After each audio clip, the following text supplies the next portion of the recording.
In December 2020, Dragon Quest III for the NES was broken in the most unique way possible, with speedrunners putting their consoles on a HOTPLATE to generate glitches that allowed them to complete the game faster. The glitch is technical, and there is a large history leading up to its discovery. To help understand it, we'll be looking at the current method North American runners use to break the game, and then explore how the Japanese runners use a HOTPLATE to achieve similar results, to great reaction.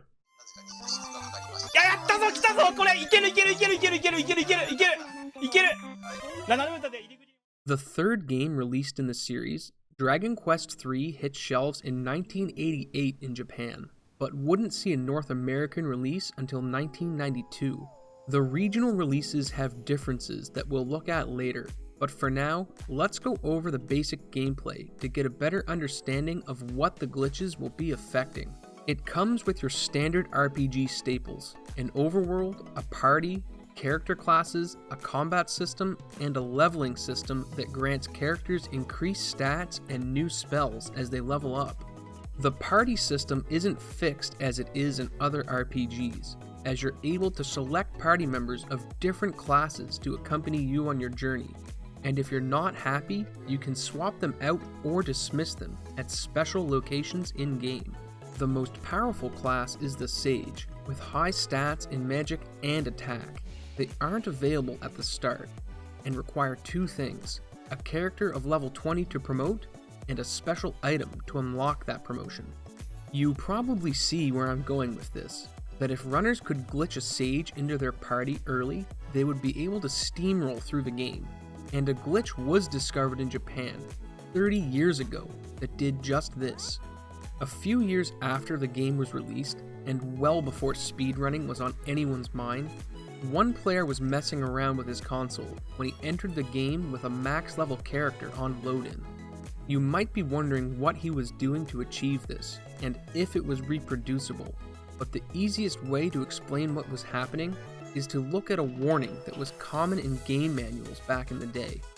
If you're like me, you grew up playing Pokemon, and the one thing it said while saving the game was "Don't turn off the power" in big bold letters. This is because when the game is saving, it's writing data to a file in the system's internal memory. If this process is interrupted, various glitches and bugs can occur when it's booted up again. Dragon Quest was no exception to this rule, and included in the game's manual were instructions to hold reset while powering off to avoid any corrupted save data. Normally we'd have to speculate as to what exactly the player was doing to achieve these results. Luckily, the original player from the 90s contacted the Japanese YouTuber 4ST, where they recreated the glitch on video in August of 2020. The glitch is tedious to set up, but it does involve doing multiple save and quits and some improper quitouts to corrupt the data. When asked how he originally discovered this, the player replied that his younger brother kicked the console while he was playing, causing it to turn off. And when he rebooted, his character was max level. Before we learn how the HOTPLATE factors into this glitch, we need to understand how things are working to arrive in this max level state. And there's no better way than looking at the glitches North American runners use, the item glitch and RNG manipulation. The item glitch shares some commonality with the previous bug, in that it involves changing the memory of the game, except this time you're editing precisely the values you want edited. Recall the game has locations that let you change out party members, however it never allows you to create a party of 0, forcing you to keep the hero at all times. But if you use the Dream Ruby item to inflict the num status on a party member and then go to change out party members, the game's code doesn't do the check on the num character, which means you can cast them out of the party to have 0 members. To better understand why this is important, we need to look at two coding terms, arrays and overflow. Arrays are a type of data structure used to store data types, assigning each item inside of it a unique memory address that can be used to quickly find it and perform operations on. When an array is created, it needs two things: the type of data it will be storing and the size. For Dragon Quest III, there are two arrays that are important to this glitch: the party array and the overworld tile array the party occupies. which each have a size of 4. By showing up to the tavern with 3 dead characters and 1 with a numb status, you can then get a party full of dead characters, which doesn't seem special on its own. But since the array is expecting 1 to 4 items inside of it, the 0 causes something else to happen: overflow. Overflow occurs when a data type tries to compute an operation that is outside of its range. A byte, for example, can represent numbers between 0 and 255. If an operation would cause it to go over that range, overflow happens, which can have varying effects on the software. When you have a normal party, the 2 arrays function to apply damage on party members that enter a damaging tile on the overworld by making a check to see which character occupies that tile, and then it subtracts 2 HP from their current total. With a fully dead party, it starts with 0 in the array, when it should only be encountering numbers between 1 and 4, so it starts going through all 256 numbers and applies a subtract 2 operation to them. It gets much more technical from here, but due to the work by a runner named Vaxherd, it was discovered that while in this state, the game will edit other pieces of data while trying to apply damage to the dead characters, including stats, spells, and experience. With a glitch that allows you to customize your party through data editing, you'd think the run would be solved, but it wasn't the only thing Vaxherd discovered while he was investigating the item glitch. He found a bug in the game's code that generates RNG. The game seeds its RNG from the save file, and has a possible 65,536 seeds that it can generate. To understand how RNG works, picture the random events in the game as a large, shuffled deck of cards. Every time it needs a random event, such as an encounter, it draws a card from the deck. While looking into the item glitch, Vaxherd discovered a flaw in the RNG logic that meant under certain conditions, the game's RNG seed would become locked on a save file, making the generated random numbers a predictable sequence instead. The setup to perform the locked RNG seed is quite complex, but the results allow you to get the items you need to perform the item glitch reliably. With RNG manip and the item glitch, you can not only get a buffed up party, but also give yourself a quick warp to the end of the game through use of the return spell.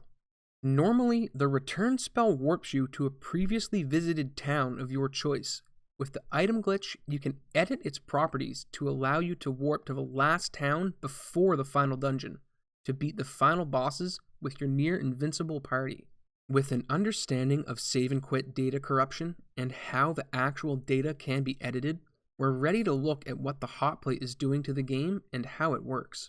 The original glitch found 30 years ago isn't hard to reproduce, and with a few dozen attempts you could likely replicate it as well, but there are some restrictions. The first being that the control circuit for the game cartridge for Japanese releases were older models that didn't handle instability in the data the best. The North American release has an updated chipset, so you likely won't be able to reproduce this on your own version of the game. Aside from the regional difference in the hardware, the timing required to perform the glitch is fairly precise, so for anyone trying to speedrun the game with this glitch, you'll likely be resetting a lot of attempts. But this is where the HOTPLATE comes in. Since we already know the old control circuit had issues, what if we could exploit them to consistently reproduce the glitch? If you took physics in high school, you may recall that the conductivity of metal changes with temperature, which is precisely what the HOTPLATE is doing. By heating up the console to specific temperatures, the electrical components become more conductive, which results in volatile outputs being registered. So a transistor that should be outputting low is now outputting high, for example. With a controlled temperature from the HOTPLATE, runners are able to control the consistency at which they will get desirable results from the glitch, due to the effects it has on RAM at power loss.